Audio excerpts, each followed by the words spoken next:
Welcome, everyone. If you're looking to become a notary in the Peach State, or maybe you're just getting ready to renew your existing commission, you're definitely in the right place.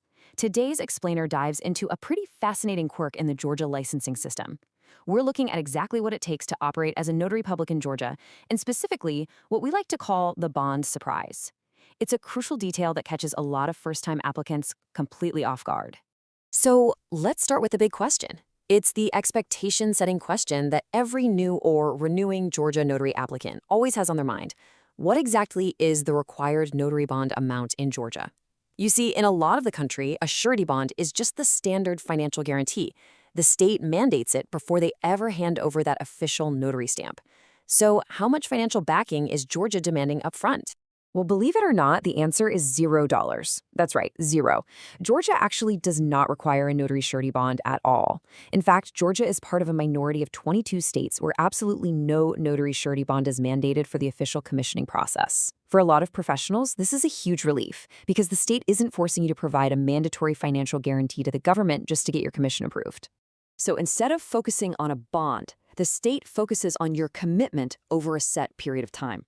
And in Georgia, your commission term length is exactly 4 years. Picture that gleaming gold dome of the Georgia State Capitol down in Atlanta. The lawmakers under that dome decided that once you're approved, you're entrusted with these official duties for a solid 4-year block before you even have to think about renewal.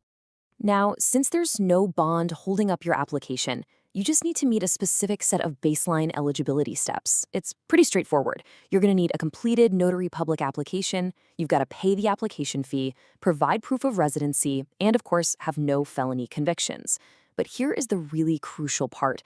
While the state sets those broad rules, you absolutely must check locally to see if an exam or specific education is required. And there's a uniquely Georgian reason for that local requirement. See, in most states, you'd apply to a centralized office, like the Secretary of State, but not in Georgia. Under state law, specifically OCGA 4517-1, your commissioning happens entirely at the county level. You actually apply directly through the Superior Court Clerk in your specific county of residence. And honestly, that's exactly why application fees can vary slightly, and why testing or educational requirements depend entirely on your county. Those Superior Court Clerks, they are your ultimate licensing authority. Okay, but this brings up a really important point. If the state doesn't force you to hold a bond, and your county clerk simply processes your paperwork and hands you a 4-year commission, how are you actually protected? Think about it. Without a mandatory state bond, who steps in if a simple mistake is made? If a signature happens to be forged, or an accidental error leads to a real financial loss for a client, where exactly does the liability fall? Well, that liability question brings us to a really critical difference you need to understand. The difference between a voluntary bond and errors and omissions insurance, or E&O for short. Now, a surety bond actually protects the public, not you. If a claim is made and paid out by the bond, the surety company will legally seek full repayment directly from you, the notary. On the flip side, E&O insurance is designed to protect you.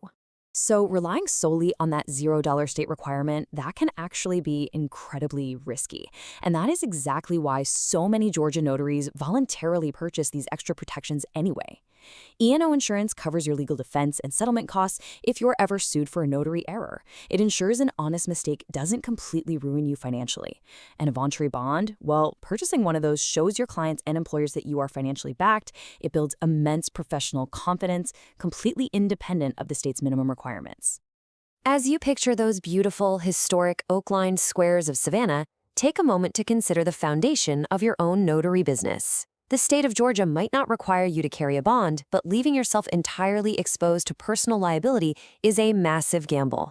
True professionals protect themselves, and they protect their clients. Get your notary surety bond quote in minutes. Apply online, fast approval, all 50 states. Head over to https://buysuretybonds.com. Ultimately, the state trusts you with the power of the seal. But will you leave your financial livelihood up to chance, or will you take control of your professional liability today?